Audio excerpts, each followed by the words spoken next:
এই বাপ, তোমরা যারা চিন্তা করো না, তোমরা বলো না বাজান, বলো না এই দরদি ভাই চিৎকার করে বললাম, তুমি যদি বলো তোমার পায়ে ধরতে, আমি পায়ে ধরতে রাজি। তুমি যদি বলো তোমারে জড়িয়ে ধরে কাঁদতে, আমি কাঁদতে রাজি।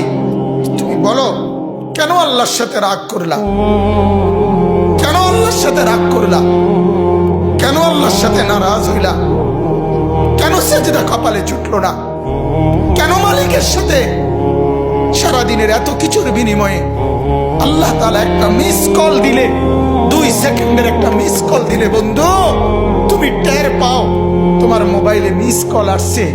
এত বড় মসজিদে 6টা মাইকের হরন দিয়া আল্লাহু আকবার বলে তোমারে ডাক দেয়, তোমার একটাবারও কানে লাগে না, বিবেকে লাগে না। তোর মতো শক্ত ডাকাত, তোর মতো পাষাণ বেটার কে হইতে পারে বেটা?